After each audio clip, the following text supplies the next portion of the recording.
Bom, esse texto aqui, como muitos outros que o pastor eu vou dar, traçam a referência do objetivo daquilo que o Senhor me pediu para tratar de púlpito hoje com essa igreja, que é esse conceito do acaso na teologia. Obviamente isso na filosofia se explica, na teologia também se explica, tá? Mas a pergunta que eu te faço aqui é essa: o que isso tem a ver com a nossa fé? O que isso tem a ver com a igreja? O que isso tem a ver com a cristandade atual? Eu vou te explicar o que tem. Qual é a preocupação? Mas antes de tudo, fazer uma introdução aqui com os irmãos, parte por parte, do que na verdade a sociedade, o homem em si, ele entende e compreende. Porque se não há uma autoridade constituída acima dele, tudo que ele faz ou ele pratica em vida, entende-se que é por ele e de forma aleatória. Por isso já na filosofia se respeita a diversidade, né? Existe uma diversidade que diz respeito à ideia e opinião, conceitos, valores e princípios pessoais. Na filosofia, no entendimento ímpio e mundano, sim. Na teologia, não.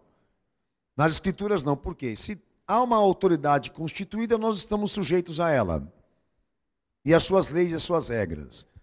Que quer dizer que nada é uma coincidência, nada é do acaso.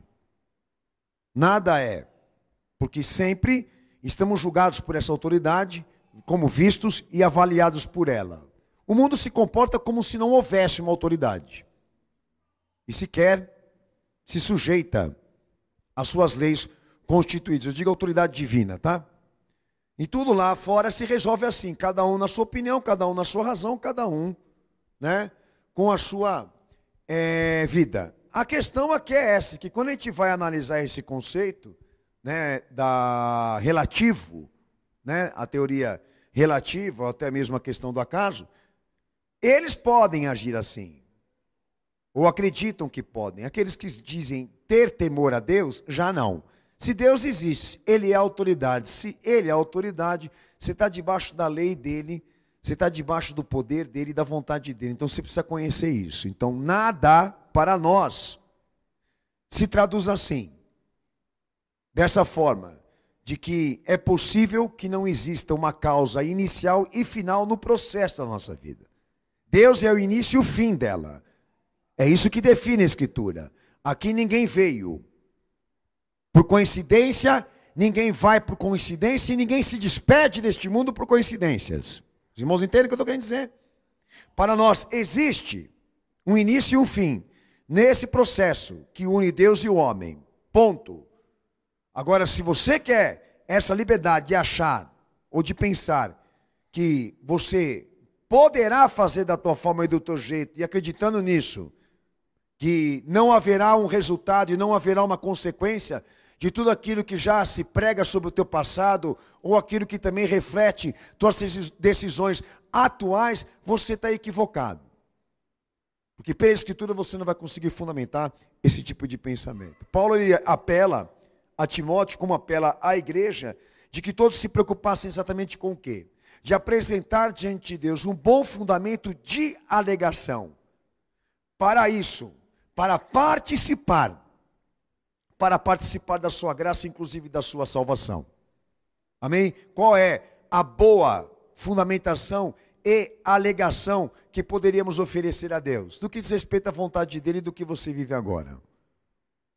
Sempre há um início e o fim, do que diz respeito ao processo do que prega a aliança do homem com Deus. Eu queria começar por essa questão, que peço aos irmãos que abram o texto para mim, inclusive, 1 Timóteo capítulo 1, 17. Eu vou novamente aqui. Eu vou repetir o que eu falei. Se aqui debaixo desse céu eu me comporto de uma forma livre,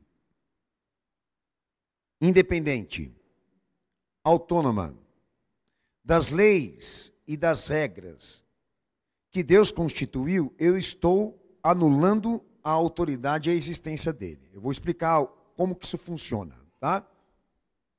Nós não estamos falando de religião.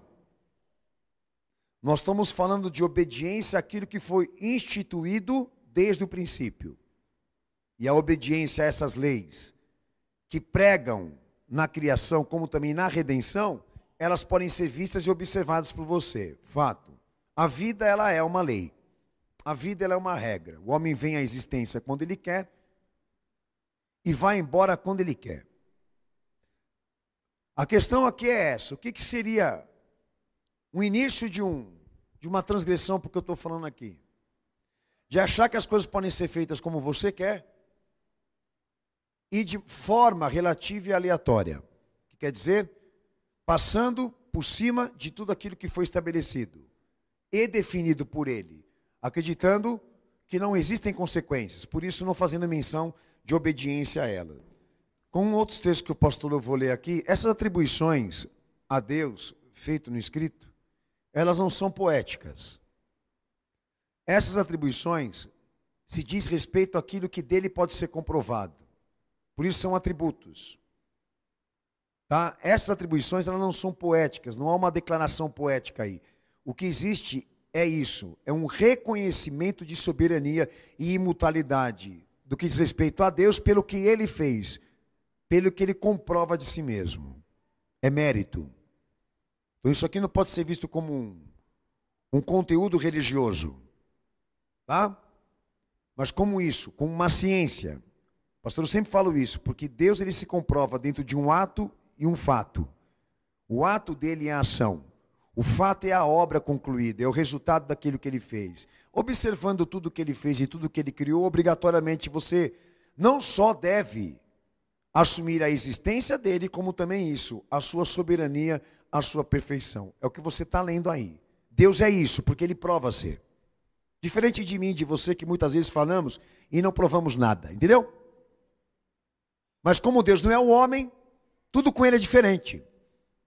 Porque se ele disser que ele é, ele prova. E se ele provar, ele exige reconhecimento. Quando a gente fala da soberania de Deus e da sua imutabilidade, nós falamos de um fato. A soberania de Deus se aplica num fato, em algo que ele resultou como obras. Então a definição é essa aqui. A soberania de Deus se aplica no fato de que todas as coisas indicam um poder completo. Tudo que ele faz, ele testemunha poder completo. Tudo que ele cria é absoluto. Tudo que ele cria é perfeito. Tudo que ele cria e criou é organizado. Elas funcionam por si mesmas e se sustentam por si mesmas. Então diríamos que a teoria do acaso na criação, no mundo natural, ela não pode ser aplicada. Diríamos que se tudo que está criado aí fora, eu decidir que é uma coincidência, que é um acaso, que não existe um autor, como também não há um início para essas coisas, eu estou ignorando exatamente esse cenário do quanto são absolutas, perfeitas e organizadas essas coisas. Alguém fez isso. Então a gente parte do princípio disso, do que a gente observa, do que a gente vê, não daquilo que nos impõe. Você está olhando para isso, por que você não reconhece? Então a soberania de Deus está aplicada a essas coisas. E o poder dele se manifesta nelas, na medida em que elas testemunham ser o quê? Absolutas, perfeitas e organizadas. Amém? Como também um outro detalhe, como também a vontade dele sobre cada uma destas coisas. Porque a vontade de Deus está aplicada à criação como a sua soberania. Porque da forma como Deus fez estas coisas, elas não se alteram. Elas são irrevogáveis. Elas são inalteráveis. Por isso há uma soberania dele na perfeição destas coisas que ele criou, como também uma vontade estabelecida. A gente entrou aqui nesse esquema e não tem como revogar isso e não tem como quebrar isso. Você consegue? Não. Então como você pode falar que Deus não existe? Ou como que você pode também me dizer que Deus não é controlador dessas coisas? Quando passarem a quebrar estas regras, estas leis, esses padrões, esses atributos que ele estabeleceu, aí você começa a discutir. Aí você começa exatamente a ter alguma alegação, ou poder de alegação. Até então, pelo que eu sei, do que a ciência humana já prosperou, eles vão construir um mundo paralelo, controlado e formado por máquinas, porque no natural, no normal, eles não conseguem controle. Tanto que a tecnocracia está aí, e a perspectiva já é essa. O homem vai ser controlado pelas máquinas. Porque o homem não consegue ter o controle nesse mundo que Deus criou. Eles estão trocando de mundo. Tanto que a gente já gravou um DVD para explicar esse processo de transição do mundo natural para o mundo digital. Porque no mundo natural eles não conseguem realmente ter o domínio, exercer ali essa autoridade política. Porque são padrões que não se alteram, são padrões irrevogáveis. Está certo para você? Ok. Então como que a gente quebra a teoria do acaso na teologia do que diz respeito à criação? Porque não dá para explicar que tudo isso veio à existência da maneira como funciona e como permanece até o dia de hoje, sem um início, sem um autor, sem uma ação pré-determinada. Não tem como, pô. Como é que eu vou acreditar? Tanto que é teoria. Tanto que é uma ideia. Não se comprova, não se explica, não adianta. Você pode acatar, mas você não vai conseguir me convencer que tudo que existe, existe do nada. Existe sem uma ação determinada. Existe sem um autor. Caramba, você está dentro do negócio, vivendo dentro dessa visão cósmica das coisas, obedecendo essas leis, obedecendo essas regras, diretamente, não vou falar indiretamente não, diretamente, porque você vê. Há coisas que naturalmente acontecem que você não pode prever, que você não pode impedir, acontecem por ordem superior, por autoridade superior. Como que você não vê Deus nisso? Senhores, dizer que Deus não existe é uma das piores atrocidades que um homem pode cometer. Porque está vindo de alguém que existe por causa dele, essa afronta está vindo de alguém que existe porque ele fez existir e vive do que ele criou. Claro. Então, aqui, para nós, nada é do acaso. Tudo Deus controla. Tudo Ele aplica soberania. Tudo Ele é controlador. Aí há um outro texto, Romanos 1, versos 19 ao 20, que até Paulo ele entra na questão. Bom, então vamos lá. Então, se eu vejo que existe uma autoridade constituída sobre esta ordem criada, ou esta ordem natural, obrigatoriamente também eu passo a entender que existe uma responsabilidade imputada de Deus aos homens de como eles têm que viver aqui. Se há uma autoridade, há uma responsabilidade.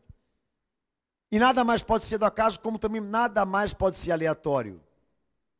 Tudo que você faz, você presta conta. Então, é como eu disse a vocês, para mim anular a responsabilidade, eu faço o quê? Eu anulo a existência dessa autoridade e deste autor. Se não existe uma autoridade, se não existe um autor, se não existe uma ação pré-determinada que criou tudo isso aqui, automaticamente os homens vivem como querem e de forma livre, sem prestar conta de nada. Funciona isso? Não! Eu estou sendo rude de dizer isso a você? Não, você está sendo estúpido de não me ouvir. Porque, como eu disse, uma coisa é você acreditar, a outra é você provar. Como que você pode me provar que você vive numa vida e num mundo onde não existe ação e reação? Já tendo em vista que a ciência já provou isso. Que isso está na física, isso está na matemática, está calculado em tudo aquilo que o homem, na verdade, ele produz ou ele então testemunha na sua existência. Tudo pode ser observado dessa forma, que não é aleatório, que existe sempre esta regra, a regra daquilo que é absoluto e literal, de ação e resultado.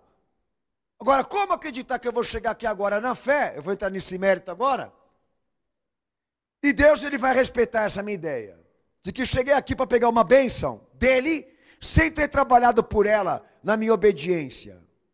O acaso, no que diz respeito ao conceito humano, também vem para a teologia, você não tenha dúvida.